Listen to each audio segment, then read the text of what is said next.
pour créer des choses nouvelles, des innovations, il faut vraiment entrer dans une phase de collaboration. Oui, de co-construction, de conversation. Embrayer mon propre imaginaire sur de travailler avec toi imaginer le scénario. On a ajusté tout ça pour que ce soit très fluide.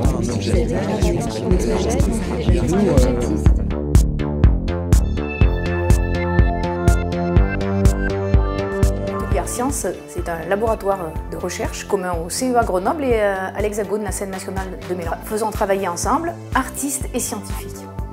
Et les faire travailler ensemble, c'est s'attaquer à un sujet qui peut être pointu, mais c'est d'abord une expérience humaine qui fait qu'on rencontre l'autre, on fait un bout de chemin, on cherche dans une direction et puis dans une autre. Et l'équipe de l'atelier Art Science est là justement pour accompagner ce chemin.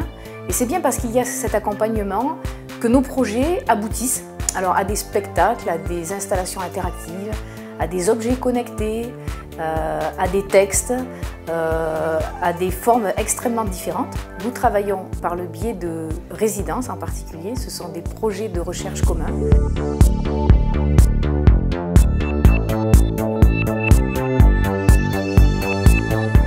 Rencontre des chercheurs et c'est ça qui constitue la matière de nos spectacles. Et les impromptus scientifiques, on s'est dit on va renverser un peu la vapeur et on va se mettre au service des chercheurs pour mettre en scène leurs recherches, pour éclairer leurs travaux. Donc le CEA est en fait très impliqué dans l'atelier Art Science, il en est même fondateur aux côtés de l'Hexagone, parce que le CEA innove depuis maintenant plus de 20 ans, donc en innovation par les usages, en partant des gens, en partant des citoyens, des humains, des gens qui utilisent la technologie. Et avec l'atelier Art Science, ce que l'on fait, c'est qu'on vient intégrer des artistes dans le processus pour amener un autre regard sur ce que l'on fait, amener du décentrement et innover en dehors des sentiers battus. Ça nous amène à nous poser des questions qu'on ne se pose pas d'habitude, et puis surtout ça nous amène à côtoyer des gens très différents. Une artiste, c'est quelqu'un qui a une façon de voir les choses, une façon de travailler très différente de la nôtre. Donc c'est une ouverture aussi, c'est une forme de découverte en fait, et c'est très enrichissant. Il y a eu une grande écoute qui a permis vraiment de comprendre de quelle façon moi je pouvais m'adapter à la technologie et lui pouvait l'adapter à l'humain. C'est un dialogue et forcément il est long et c'est pas toujours simple de parler le même langage, surtout quand on en invente un nouveau. C'est aussi toujours pour moi un moment d'expérimentation, c'est-à-dire que c'est toujours pour moi important de suivre aussi comment ça vit dans un espace, comment les gens la vivent, et c'est aussi très renseignant en fait. La science, c'est le voyage en esprit. Voilà. Et quand on sait voyager en esprit, on sait tout faire, on sait tout entreprendre. On a accès au monde de la poésie, on a accès au monde de la littérature, on a accès au monde des représentations. Quand ils travaillent sur une techno, ils n'ont pas l'idée autre que mettre au point leur techno. Une fois qu'elle est au point, qu'est-ce qu'ils en font? Ils attendent que quelqu'un se l'approprie.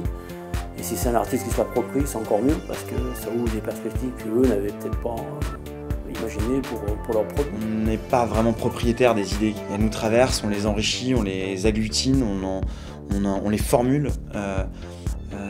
Mais en fait, pour moi, ces idées, elles font que circuler à travers nous. C'est une chose, c'est que les idées qui ont été les plus loin, y compris d'ailleurs sur le plan industriel, c'est souvent les idées qui sont nées en dehors de toute question de finalité, en dehors de toute nécessité d'aller quelque part.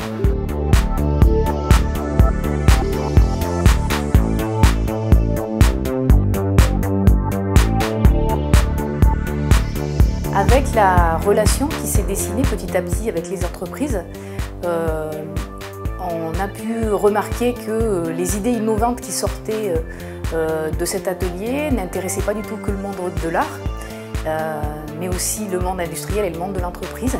On nous demande en même temps d'être innovant, d'être prospectif, d'imaginer des produits de 5-6 ans, et si on n'a pas retrouvé notre créativité naturelle, notre réservoir d'idées, finalement on est presque asséché. Et, du coup, je trouve qu'avec l'atelier Art Science, c'est ce que je disais, on se désinhibe. L'association Prévention Maïf a été très intéressée par l'approche pédagogique que des artistes peuvent mettre en œuvre, et notamment autour d'une notion d'école du risque avec des artistes. C'est la proximité des valeurs qui existe avec celle de la Maïf, notamment autour de l'humain. D'une part, il y a une création qui est en cours d'élaboration avec la Maïf et l'atelier pour exposer au Maïf Social Club à Paris, ce qui fait qu'on est très à l'écoute des choses innovantes et surtout innovantes de façon décalée. Je pense qu'il faut qu'on fabrique les nouveaux points de vue qui vont permettre de nourrir un imaginaire nouveau. Évidemment qui se nourrit des vieux mythes et des vieilles réactions de l'humain en profondeur, mais en même temps qui les réactualise, qui joue avec ce qui se passe ici et maintenant.